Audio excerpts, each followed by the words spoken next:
وزیر اعظم شہباز شریف نے 5 سال میں برآمدات $60 ارب تک لے جانے کے لیے حکمت عملی بنانے کی ہدایت کر دی۔ ایک بیان میں وزیر اعظم نے کہا کہ برآمدات میں اضافے کے لیے سروسز، IT اور زراعت کے شعبوں پر توجہ دی جائے اور 5 سال میں برآمدات $60 ارب تک لے جانے کے لیے حکمت عملی بنائی جائے۔ وزیر اعظم نے جعلی ادویات کے خلاف صوبائی حکومتوں کے تعاون و مشاورت سے آپریشن کرنے اور اسلام آباد کے مضافات، گلگت بلتستان، آزاد کشمیر اور بلوچستان میں موبائل اسپتالوں کے قیام کی بھی ہدایت کی۔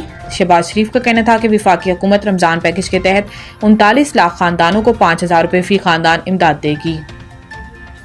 Army chief general Asim Munir نے برطانیہ کے جنرل رولینڈ واکر کی دعوت پر وار منسٹر اور لارک ہل گیریزن کا دورہ کیا۔ پاک فوج کے شعبہ تعلقات عامہ ISPR کے مطابق army chief general Asim Munir نے دورہ برطانیہ کے دوران جنرل رولینڈ واکر کی دعوت پر وار منسٹر اور لارک ہل گیریزن کا دورہ کیا۔ ISPR کے مطابق آرمی چیف کو برطانوی فوج کے جدیدیت کے منصوبے اور ڈیپ ریکی اسٹرائک بریگیڈ پر بریفنگ دی گئی۔ Army chief general Asim Munir نے مصنوعی ذہانت اور بغیر پائلٹ سسٹم سمیت جدید ٹیکنالوجیز کا مشاہدہ بھی کیا۔ بجلی کے نرخوں میں کمی کے لیے ٹیکسوں میں کمی کے منصوبے کو IMF کی جانب سے مسترد کیے جانے کے بعد اسلام آباد نے ایک نیا منصوبہ تیار کیا ہے، جس کے تحت بنیادی ٹیرف میں 8 سے 10 روپے فی یونٹ تک کمی کی جائے گی اور گردشی قرضے کے حجم کو ختم کیا جائے گا۔ اس منصوبے کے تحت قرضوں کی ادائیگی میں 1.3 کھرب روپے کی کمی سے پیدا ہونے والی مالی گنجائش کو استعمال کیا جائے گا تاکہ بجلی کے شعبے میں جاری مالی نقصانات کو حل کیا جا سکے۔ ایک اعلیٰ سرکاری ذرائع نے گفتگو کرتے ہوئے کہا کہ اس دستیاب مالی گنجائش کا ایک بڑا حصہ تقریباً 1 کھرب روپے گردشی قرضے کے ذخائر کو ختم کرنے کے لیے استعمال کیا جائے گا۔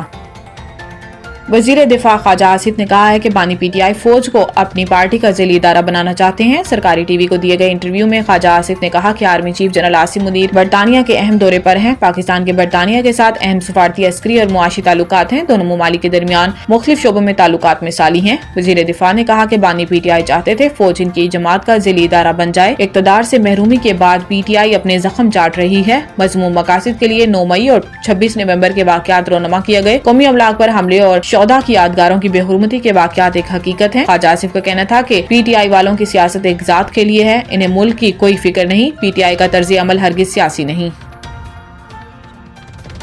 یونیورسٹی آف کوٹلی آزاد جموں کشمیر میں مملکت پاکستان اور کشمیری عوام کے درمیان خلا ڈالنے، بھائی چارے اور پاکستان کی شہرت کے رشتے کے خلاف تقریر مقررین نے 76 سالوں سے بے شمار قربانیاں، شہداء اور 3 جنگیں لڑی جانے کے باوجود پاکستان کو کمزور وکیل ثابت کر کے طلباء و طالبات کو اکسایا۔ Vice chancellor professor doctor Rahmat Ali اور متعلقین خاموشی سے تماشا دیکھتے رہے۔ کوٹلی یونیورسٹی آف کوٹلی میں حریت کے نام پر ایک کانفرنس کا انعقاد ہوا جس میں مقررین نے پاکستان کو کمزور وکیل قرار دیتے ہوئے اپنی وکالت اور اپنے اوپر عائد ذمہ داری کشمیر کی آزادی کا 76 سال بعد خود بوجھ اٹھانے کی ٹھان لی۔ ذرائع کے مطابق مسعود سرفراز اور دیگر نے ایکشن کمیٹی کے طرز پر مسئلہ کشمیر پر بھی کمیٹی بنانے کی تجویز پیش کی۔ ایکشن کمیٹی کشمیر کی آزادی پر اثر نو منظم طریقے سے کام کا آغاز کرے۔ یاد رہے کہ جامعہ کوٹلی ایک تعلیمی درسگاہ ہے جس میں اس طرح کا سیمینار منعقد کروانا طلباء و طالبات کو اپنے مقاصد اور ملک پاکستان کے دشمنوں کے نقش قدم پر چلنے کے مترادف ہے۔ Vice chancellor professor doctor Rahmat Ali جو اس کانفرنس کی صدارت کر رہے تھے نے ان مقررین آخر کار کیوں نہیں روکا۔ سیمینار کے انتظامات اگر سرکاری خزانے سے کیے گئے ہیں تو یہ سیمینار ایک تعلیمی ادارے کے اندر کروانے کی اجازت کس نے اور کیوں دی؟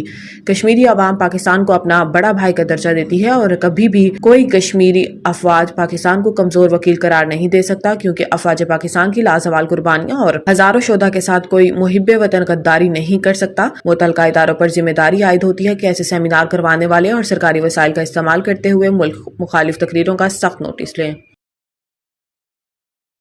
قومی شاہراہ پر ظاہر پیر کے قریب ٹریفک حادثہ، مسافر بس پھٹا رکشہ سے ٹکرا گئی، 4 افراد جاں بحق، 7 افراد شدید زخمی۔ ریسکیو 122 کی ٹیم نے موقع پر پہنچ کر جاں بحق اور زخمی افراد کو سول ہسپتال منتقل کر دیا۔ واقعہ دھند کے باعث تیز رفتاری کے باعث پیش آیا۔